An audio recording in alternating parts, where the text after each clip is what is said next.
Hello la team, bienvenue sur la chaîne Bâtard Session. Super exercice que vous venez d'entendre là.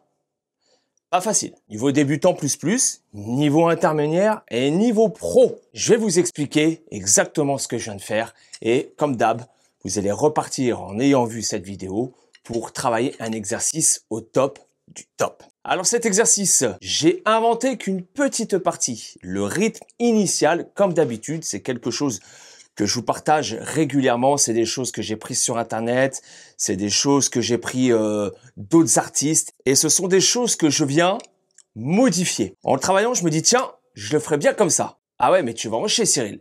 Eh ben tant pis parce que le but, c'est ça, c'est d'en chier un petit peu quand même. Sinon, c'est pas drôle, on n'avance pas, on n'évolue pas et quand on n'évolue pas, on s'emmerde. Aujourd'hui, je vais vous montrer de cet exercice-là, comment le compliquer encore un peu plus. C'est pas mal. J'ai pas mal galéré aussi, d'accord? Donc, on prend la première rythmique. Je me mets à 50. Elle s'affiche sous vos yeux, cette première rythmique. Ce premier rythme s'affiche et vous allez vite comprendre un petit peu. Donc, bien sûr, attention, encore une fois, là, j'invente rien. C'est tiré de la méthode de Camille Bijot. L'Odyssée des polyrythmies, petite pub au passage, parce que cette méthode, elle est juste extraordinaire. Elle va vous faire progresser, mais vraiment puissance 1000. C'est pas facile, mais vous avez les audios, vous avez la partition, vous avez tout pour progresser vraiment à votre rythme. On y va à 50.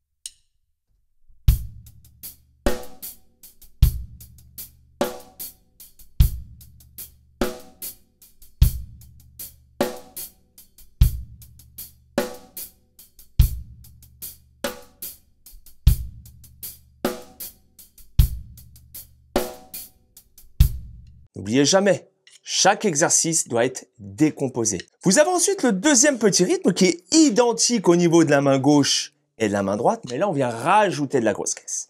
Donc là, ce que je vous invite à faire, c'est vraiment de le décomposer au maximum comme d'habitude. Et bien sûr, le but, c'est que je vous montre comment moi, j'ai décidé aussi de faire ce truc-là, tu vois. Là, après, j'ai mis ma patte à moi, tu vois, j'ai pris la base et après, j'ai mis mon truc. Comme ça qu'il faut que vous travaillez, les gars, ok? Deuxième rythme qui s'affiche sous vos yeux. Même principe, sauf que là, on change, on vient rajouter de la grosse caisse. Pareil, je me mets un petit peu moins vite et vous allez capter.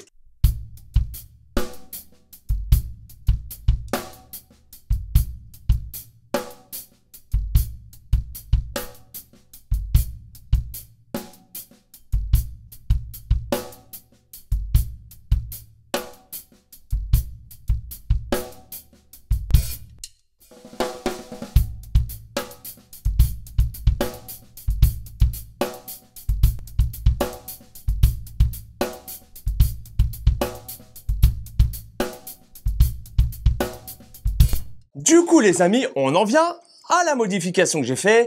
Donc, le premier rythme, c'était du niveau débutant plus, hein, quand même. Là, on était sur de l'intermédiaire quand même au niveau du niveau de chacun par rapport au placement de la grosse caisse. Et là, on va venir sur un niveau un petit peu plus professionnel. Alors, le troisième rythme qui s'affiche sous vos yeux, c'est celui que j'ai modifié où j'ai rajouté des choses. On vient toujours respecter la même chose au niveau de la rythmique main droite, sauf que cette fois, on va déplacer notre main droite sur la ride et faire les accents sur le dôme de la cymbale ride. On vient ajouter le 2 et 4 sur le tom aigu ou le tom médium. Ok, 2 et 4. On vient rajouter les et de chaque temps en cross-stick. Et bien sûr, la grosse caisse sur tous les temps. Et bien sûr, en plus encore, le Charleston. Et oui, il faut que tous les membres fonctionnent. Là, déjà, rien qu'avec les explications, je vous ai tous perdus, sûr, tous perdus. On regarde quand même ou pas? Allez, c'est parti, on y va.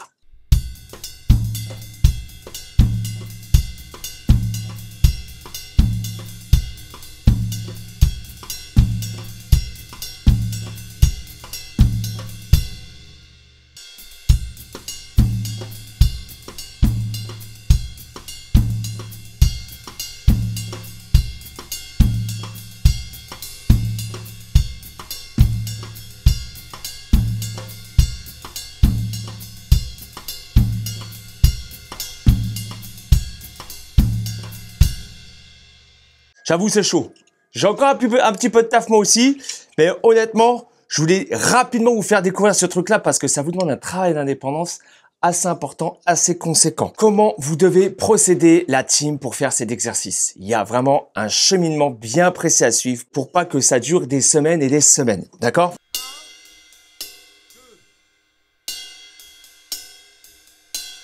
C'est-à-dire que l'accent ne tombe pas toujours sur le temps. À un moment donné, votre grosse caisse, elle va tourner sur le 2 et 4, elle tombe sur une note faible, d'accord, et non sur l'accent. C'est là qu'est la difficulté.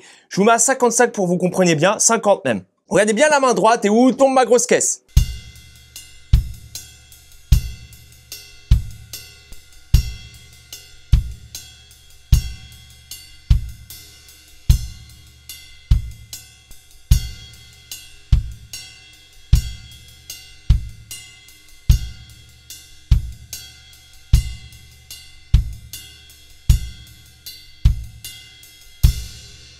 Le 1 et 3 qui tombent sur le dôme de la cymbale ride au niveau de la grosse caisse et le 2 et 4 qui tombent sur la première frappe de vos 3 coups. Une fois que ça c'est en place, on vient pas tout de suite rajouter l'ensemble.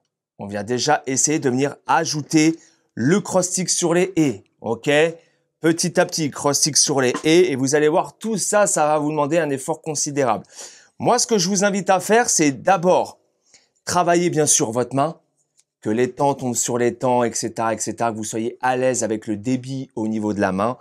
Et ensuite, que vous veniez ajouter, pour moi, votre main gauche. Cross-stick, tom aigu. Si vous travaillez cet exercice, c'est que vous avez déjà un niveau de batterie. Donc forcément, vous allez aussi avoir votre propre méthode. Mais moi, je vous explique comment moi j'ai fait. Ok, donc n'hésitez pas, on commence comme ça.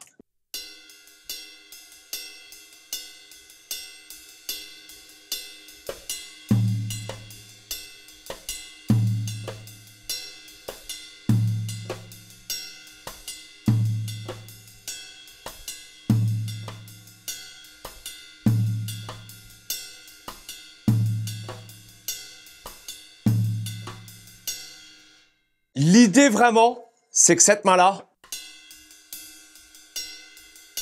il faut que vous essayiez de ne plus y penser. Si vous arrivez à vous en détacher, c'est que déjà la mécanique là où elle est faite et vous avez mémorisé ce truc-là. Que ça soit de manière auditive ou de manière musculaire. Pas oublier que la batterie, c'est beaucoup la mémoire musculaire. Et une fois que vous allez être vraiment détaché de ce truc-là, vous allez pouvoir venir commencer à incorporer les éléments difficiles. Donc c'est extrêmement important. Travaillez lentement, décomposez un maximum. Et bien sûr, obligatoirement les amis, le métronome. Ne travaillez pas ce truc-là sans métronome. C'est la cata assurée. Vous pouvez décomposer au début, vraiment, clac, clac, clac, clac. Pas de métronome, clac, clac, clac, clac. Tant que vous êtes régulier sur votre frappe à vous, ça marche. Mais dès que vous allez venir incorporer grosse caisse, caisse claire, métronome. C'est le conseil. Rien ne vous empêche de commencer à vous familiariser avec le truc avec le premier rythme. On enchaîne avec le deuxième rythme. On essaye déjà de maîtriser ces deux-là. C'est vraiment ce que je vous invite à faire. Et ensuite, venir travailler un petit peu le dernier exercice. Ok ?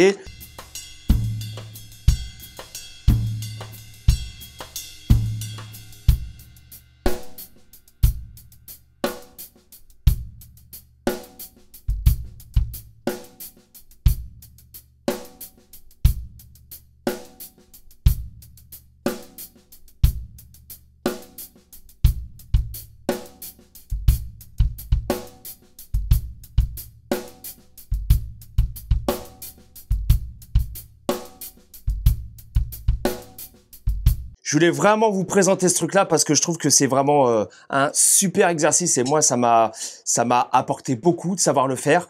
Et vous allez voir que cette rythmique au Charleston ou cette rythmique à la ride, eh ben, vous allez voir que dans de nombreux morceaux de musique, vous allez inconsciemment remettre ça en place. Moi, ça m'arrive régulièrement et j'adore cette rythmique. Il n'y a plus qu'à vous faire plaisir. J'espère que cette vidéo vous a fait plaisir et merci à tous pour votre fidélité. Comme d'habitude, abonnez-vous si ce n'est pas le cas et on se retrouve très vite encore pour de nouvelles aventures comme d'habitude. Ciao!